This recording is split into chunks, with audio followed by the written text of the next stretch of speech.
El burnout parental, se lo contábamos al principio, es el agotamiento extremo por el cuidado de los hijos. Es algo más habitual de lo que puedan imaginarse, pero que sin embargo no suele contarse en voz alta, generalmente por una cuestión de vergüenza en una sociedad.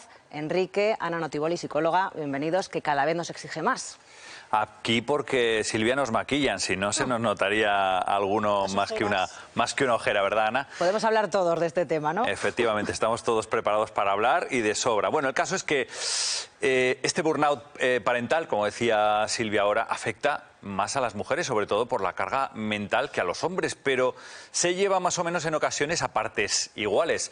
Por eso tenemos aquí a Ana Notiboli, que además de ser madre, es psicóloga y nos va a dar algunas pautas de cómo podemos, Ana, combatir a veces ese cansancio emocional, esa combinación de vida personal con vida laboral que tenemos muchos padres, para poder llegar al final de semana sin, y lo decíamos antes de entrar a plató, sin tener ganas de esconder al hijo o mandarlo lejos por lo menos, ¿no? O de irte tú. Vale. Lo primero que tenemos que hacer es ser conscientes de que realmente nos estamos sintiendo un poco sobrecargados, porque a veces cuesta un poco reconocer ese sentimiento de, pues mira, es que no puedo más. Entonces lo primero es saber reconocerlo y saber que es imposible que lleguemos a todo, con lo cual la primera pauta sería ser realistas con nuestras prioridades, es decir, hasta donde llego. Y si la lavadora está sin poner, pues no pasa nada, ¿vale? Pero tenemos que ser un poco realistas con esto y no intentar llegar a todo, porque no vamos a llegar. A mí no me vale eso de la lavadora sin poner, ¿eh? Pero bueno. Pues otra cosa, la vajilla sin sacar, por ejemplo. Otra pauta sería intentar dedicarnos tiempo a nosotros. Muchos padres, cuando les digo esto, me dicen: ¿y cómo saco tiempo para mí? Pues ahí está el tema de pedir ayuda, no pedir ayuda. Esto dependerá un poco de cada situación familiar y también del nivel de frustración o de tolerancia al estrés que tengamos, porque eso es totalmente personal e intransferible. Tú puedes tener mayor tolerancia que yo y por lo tanto necesitaremos más ayuda externa o menos. Cuando hablas de pedir ayuda profesional, ¿y los abuelos entran dentro de ese grupo de asistentes en un momento dado? Efectivamente, cuando digo pedir ayuda externa, me refiero en este caso a pedir ayuda en la crianza de los hijos. La ayuda profesional llegaría cuando no somos capaces de salir de ese bucle de negatividad, nos sentimos constantemente con mucha sintomatología de ansiedad e incluso a veces rechazo a pasar tiempo con el propio hijo, lo cual también afecta a los niños, porque esto genera una crianza, un vínculo que no sería el adecuado. Entonces, ¿los niños lo notan? Sí, también les afecta. Ocurre, Ana, en ocasiones que a lo mejor en esta generación no estamos tan mentalizados o tan preparados para ser padres. ¿Puede haber también una cuestión de inmadurez en un momento dado?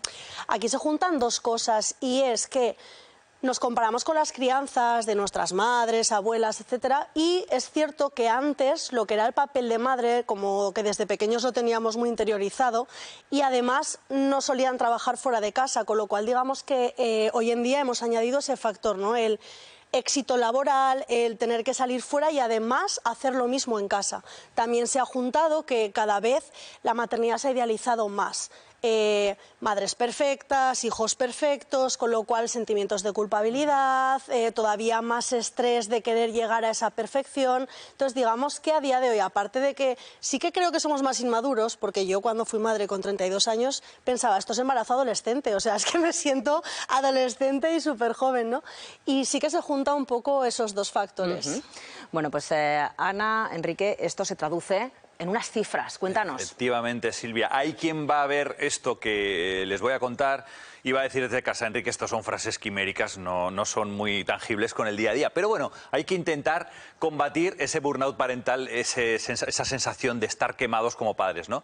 Primero, y ya lo ha dicho Ana, tienes que saber hasta dónde vas a llegar. Es decir, yo tengo un método también. Por ejemplo, en vez de ir corriendo a hacer las cosas, ir físicamente un poquito más despacio. Y hasta donde has llegado ya. Claro, a veces mentalmente esa sensación de no correr tanto te ayuda. Pedir ayuda, involucrar a los hijos en el sentimiento de estoy cansado, explicarles un poquito de alguna manera. Lo que pasa es que, claro, si estás cansado, ¿cómo lo vas a explicar? Es un poco complejo. Y luego pedir ayuda profesional y ayuda, por ejemplo, a los abuelos también. Luego tendríamos que hablar del burnout fraternal, que es igual el momento en el que los abuelos también se queman con todo esto, ¿no? Dedicar tiempo para ti. No voy a comentar nada. Y dieta y ejercicio, que es también, de alguna manera, Ana, dedicar tiempo para ti. Sí. Totalmente. Yo en estas 4 viñetas que has puesto es cierto que el tema de pedir ayuda, por ejemplo, e involucrar a los hijos, sí que suele funcionar bastante bien el tener como una lista de tareas que sea de forma visual para intentar involucrarlos a ellos y que nos quiten algo de faena, que no suele ser así, pero además les estamos ayudando con su propia educación. Dedicar tiempo para mí puede ser cualquier cosa, desde leer un libro un cuarto de hora o cualquier cosa similar. Comer bien, sí que podemos comer bien y planteárnoslo como objetivo. Hacer deporte dependerá un poco de la voluntad, de la motivación y de realmente las posibilidades que tengamos a nivel familiar. Súper importante, no ponernos metas al final del día, o sea, vivir del día a día y poner metas que sean realistas y pequeñas, es decir, no podemos irnos a la cama pensando es que no he cumplido el pasar tiempo con mis hijos, estar bien en el trabajo, hacer todo lo de casa.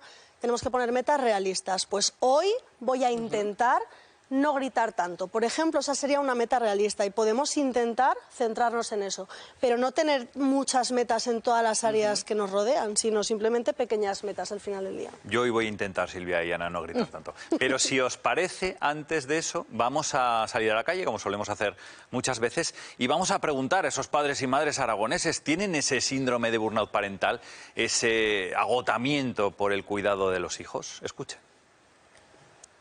Pues debe agotar mucho porque los traen al colegio desde las 7:30 hasta las 5:30. Con que tiene que ser muy agotador, antes no agotaba tanto. Eso según la persona, ¿eh? Yo no tengo ningún problema con mi hijo y eso se basa en la educación. Que no, menos paciencia, ¿no? A veces al revés, incluso. Que al final te quita mucho tiempo y te da muchos males de cabeza. Hombre, nosotros no hemos tenido los adelantos que tenéis vosotros y hemos sacado adelante, bueno, mi suegra 8, mi madre 5 y todos hemos salido adelante. Lo que sí, pues bueno, lo que se observa todo, que la sociedad cada vez delega más el cuidado de los pequeños y de los mayores en terceras personas, entonces en casa los entretenemos más con medios audiovisuales o con el móvil o con cosetas así. Bueno, ahora estábamos comentando precisamente todas nuestras experiencias. La verdad es que yo, por ejemplo, el primer mes del nacimiento del niño mayor pensé cómo nos había extinguido la raza humana, porque realmente te cuentan una cosa de la maternidad en las clases de preparación al parto y de todo, y luego realmente te encuentras con una realidad que no tiene absolutamente nada que ver. Totalmente. Además, es cierto que cada vez se está hablando más de la falta de sueño en los padres, de los primeros meses de vida, pero todavía se sigue idealizando mucho. No sé, en las películas, por ejemplo, pues tienen el bebé, lo echan a la cuna, oye, y se pega ahí toda la noche. O, por ejemplo, quedas con otras mamás y te dicen, pues el mío duerme 12 horas del tirón. Entonces ahí es donde empiezas un poco a decir, a ver, ¿por qué el mío no? Y también empiezan, pues es una culpabilidad de, jolín, pues igual no quería ser madre del todo, etcétera. Entonces sí que es cierto que respecto a eso, cada vez tenemos menos hijos, la natalidad está cayendo en picado, igual es por el cansancio. También ocurre, por ejemplo, que ahora se están generalizando muchos métodos y la gente cree que son causa-efecto. O sea, tú haces esto y el niño es por arte de vivir lo que va a comer, va a dormir, se va a tranquilizar. Creo que también estamos dándole mucha responsabilidad a unos métodos que, bueno, pueden ayudar y pueden funcionar o no, y hay mucha casuística y, sin embargo, nos creemos que son de aplicación directa. Totalmente, y además también en ocasiones tenemos como esa responsabilidad de que tenemos que hacer todos los métodos que existen para que nuestro hijo esté bien, sin tener en cuenta que hay niños que son de alta demanda, hay niños que son más independientes y hay métodos que funcionan a unos y a otros no, o que les funcionará de otra manera. Entonces, es cierto que ahí también se genera mucha frustración, pues eso, como burnout parental, entre comillas. Y esa frase mítica, Ana, que siempre todos hemos oído, todos los que somos padres, cuando el abuelo o la abuela te dice, pues yo antes tenía 3 o 4, que antes se tenía más hijos, y me he ido apañando, claro. Entonces te echas las manos a la cabeza y dices, lo estaré haciendo mal con 1, con 2, que ahora tenemos más hijos, y encima los tenemos a mayor edad. Quiere decir que, en teoría, somos más responsables porque tenemos más años y hemos adquirido más conocimientos. Lo que sucede también es que antes no tenían esa presión de que tenían que hacer una crianza perfecta, de que tenían que estar con hijos perfectos, hablando un montón de idiomas, un montón de extraescolares. Antes la vida era mucho más día a día, ¿no? Es decir, salen del colegio, se iban los niños a jugar a la calle, los llamabas para cenar Oye, ellos solos volvían. También antes los niños eran mucho más responsables, tenían más autonomía, más independencia. Ahora no les dejamos salir a la calle a jugar solos. Entonces se juntan muchas cosas. Antes la mujer, por ejemplo, no trabajaba fuera, ahora sí. Entonces, digamos que todas las tareas se multiplican por más. Y antes la responsabilidad que tenían los niños también iban cuidando a los hermanos más pequeños. Eso ahora tampoco pasa, porque en cierto modo los niños, aunque sean más mayores, siguen siendo, los seguimos infantilizando en muchas ocasiones. Porque yo tengo familias que vienen a consulta y me dicen: no, es que mi hijo de 10 años no se hace la cama, no hace nada en casa, y es que hay que darle responsabilidades. Bueno, pues vamos a ver cómo se notan los efectos del burnout parental en una consulta de ginecología. Vita Ventura está con una ginecóloga que nos va a explicar más cosas acerca de este síndrome.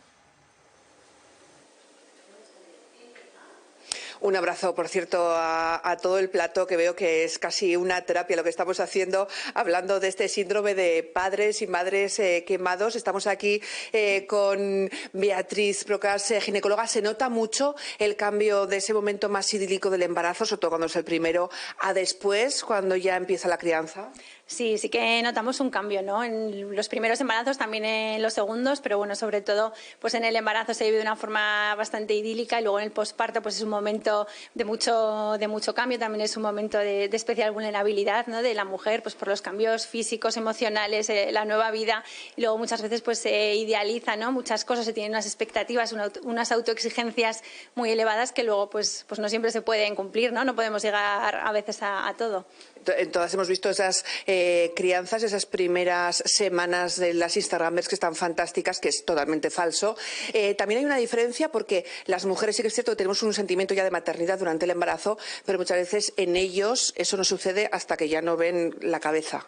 Sí, bueno, las mujeres, ¿verdad? Como vivimos durante todo el embarazo, pues parece como que vas asumiendo un poco más esa nueva realidad, que nosotros normalmente luego en las visitas posteriores pues a veces solo vemos a las mujeres, ¿no? Es verdad que en los papás pues a veces es un proceso diferente o a distinto tiempo que el de la madre. Y hay una parte que es la hormonal, hay una parte física, que es así, que además la naturaleza está hecha para que estemos concentradas y centradas en la cría, en la crianza. Y además, por ejemplo, si se da el pecho, ahí está la prolactina, que también hace su magia. Claro, luego pues hablando, ¿no? Del momento que es como muy vulnerable el posparto, pues de todos los cambios hormonales, luego la lactancia, ¿no? Que la lactancia pues también es dura, pues bueno, todo eso también favorece que la situación pues sea pues más vulnerable y que puedan surgir pues diferentes sentimientos, ¿no? A veces pues de tristeza, de agobio, de estrés, y bueno, pues eso es lo que hay que ir controlando. Ha cambiado mucho, porque antes sí que es cierto que convivíamos con otras madres, con otras crianzas, pero de repente ahora muchas veces muchas mujeres se encuentran ante una maternidad sin haber tenido ese contacto o esa vivencia de otras crianzas, ¿no? Sí, pero bueno, también hoy en día también hay muchas redes de apoyo, ¿no? Que igual antes eso no existía, o sea que a la vez que sí que podemos a veces como idealizar ciertas cosas porque vemos en redes sociales, ¿no? Madres perfectas que parece que llegan a todo, pues bueno, también existen pues esas redes de apoyo de mamás o de lactancia, pues que ayudan un poco a llevar mejor también todas estas nuevas vivencias. Es decir, que realmente eso consiste en ir aprendiendo conforme lo vamos viviendo. Eso es, ir adaptándose poco a poco a la nueva vida, a la nueva realidad, y sabiendo pues que somos humanos, que a veces no podemos llegar a todo y que se pueden también a veces cometer errores, ¿no? Bien, pues con mucho cuidado, con mucha tranquilidad, esas primeras mamás que ahora nos están viendo, que estén diciendo no puedo, que a lo mejor hayan empezado el día dando teta o biberón y continúen en la misma posición, ánimo, pasa, se hace de la mejor manera posible y efectivamente es muy duro. Por cierto, esta conexión en directo no sería posible sin dos cámaras que están aquí y que los dos son padres de mellizos. Otro capítulo aparte. Sin duda, otro capítulo aparte. Estábamos pensando ahora, Ana, parece que en muchas ocasiones, antes de nacer el bebé, de ver qué necesita, de ver cuáles son sus necesidades y de cómo es esa criatura, que al fin y al cabo cada uno somos de una forma diferente, ya hemos decidido cómo los vamos a criar. Entonces, ¿no sería más normal esperar a que nazca el niño, adaptarnos un poco al niño en lugar de intentar adaptar al niño a unas medidas que, bueno, que van un poco, en algunas ocasiones, no siempre, pero en algunas ocasiones dictadas por modas? Totalmente. Además, es muy representativo porque en consulta tengo muchísimos niños que hacen instrumento musical, idiomas, fútbol, hacen como muchas cosas que realmente cuando les pregunto a ellos, ¿pero a ti te gusta esto? Dicen no.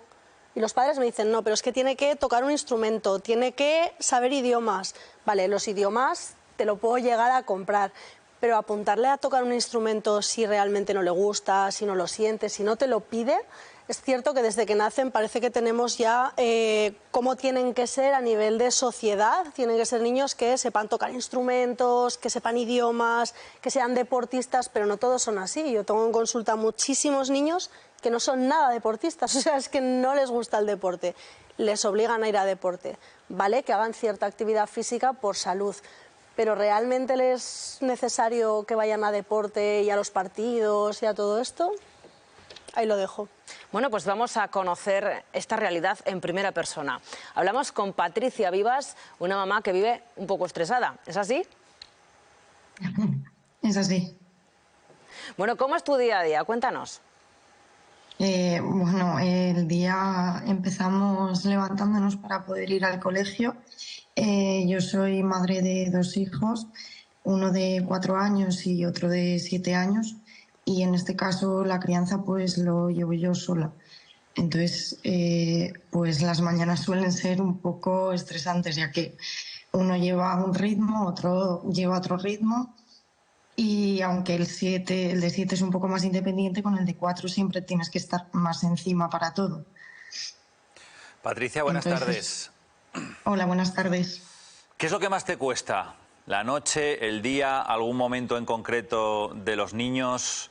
El llevar esa, digamos que la sociedad nos lleva, ¿no? A esto que decían ahora, de apuntarles a muchas clases que igual ellos ni piden. Igual tenemos que dejar que los niños se caigan un poco, ¿no? Sí.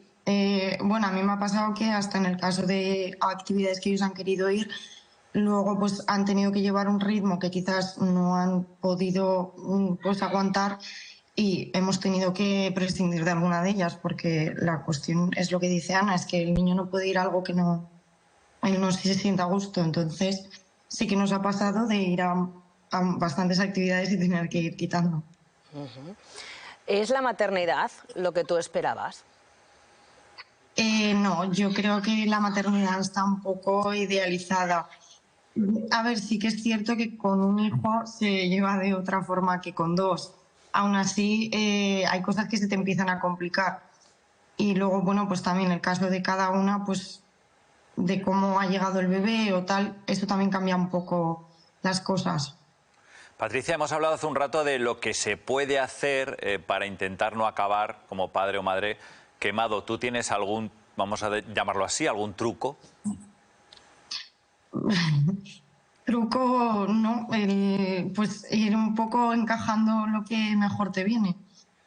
Cuando ves que tu hijo pues va todo bien, pues sabes que lo estás haciendo bien. Cuando no, pues tratas de cambiar.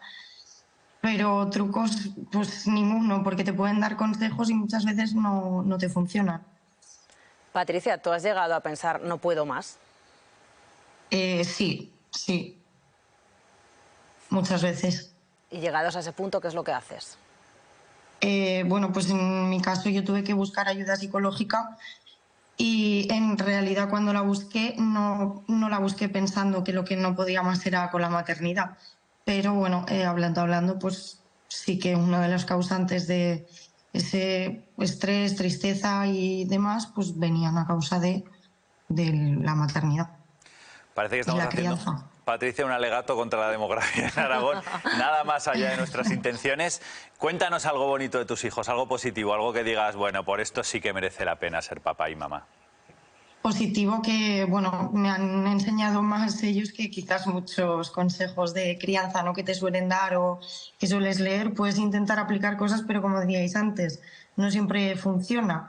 O quizás lo que te ha funcionado para uno, para el otro no. Pero sí que es verdad que ellos te van enseñando muchas cosas cada día. Entonces, pues sí, no todo es malo en la maternidad, al revés. Y sobre todo, pues te ríes mucho con ellos y es muy bonito también. Pero hay que pues echarse muchas ganas, sí.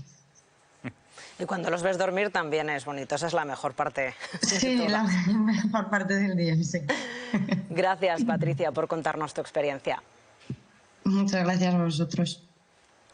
Bueno, ya contaba ahora mismo algo que era muy importante. Me parece muy importante el tema de escuchar a los niños, ¿no? Y a partir de ahí hay que ir siguiéndolos, ¿no? Yo me parece que es una pista muy grande que nos dan ese momento en el que el niño te dice estoy cansado, necesito descansar, no puedo ir a tantas actividades, o necesito más, o quiero ver a más amigos, o quiero ver a menos, ¿no? Y en ocasiones pues no les seguimos el ritmo.